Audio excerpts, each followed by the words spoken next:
सुधा का नेता कौन हुआ, भूखंड विजेता कौन हुआ, अतुलित यशक्रेता कौन हुआ, नवधर्म प्रणेता कौन हुआ, जिसने न कभी आराम किया, विघ्नों में रहकर काम किया, विघ्नों में रहकर काम किया। महान व्यक्ति का कहना था कि युवा के विकास की परिकल्पना उस वट वृक्ष के समान है जिसकी जड़ें हमारी पुरातन संस्कृति हो, जिसका तना हमारा लोकतांत्रिक मूल्य हो, जिसकी शाखाएं हो सबका साथ, सबका विकास और सबका विश्वास, युवा कौशल जिसकी पत्तियां हो, जिसे सींचे हम अपने परिश्रम से और फलस्वरूप हमें मिले विकसित विश्वगुरु Bharat.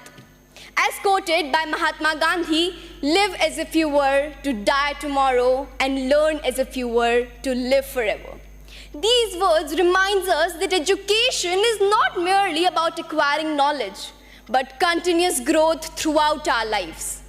Do you know what Lord Macaulay once said in British Parliament? He said that it is nearly impossible to rule India, but if they succeeded in breaking our backbone, our education system, then they'll succeed in breaking our entire nation, and that's what they did, and that's what today's coaching institutions are doing. They are prioritizing rote learning over true understanding, thus reducing education to a mere race for marks.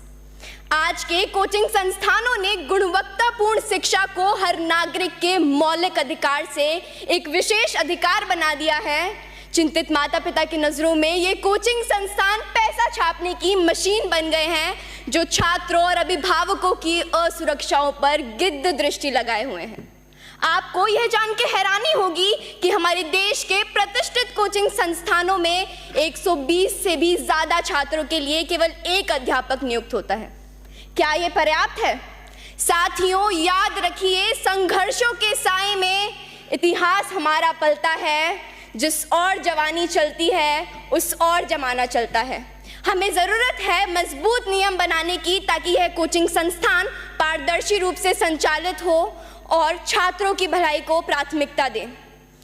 हमें खुद से पूछना चाहिए कि क्या हम ऐसी शिक्षा प्रणाली को कायम रखेंगे जो गुलामी के कालखंड में साजिशन रची गई थी, या फिर हम एक नए रास्ते पर चलेंगे जो विचारों की विविधता का जश्न मनाता हो, हर व्यक्ति को स्वतंत्र रूप से सशक्त बनाता हो।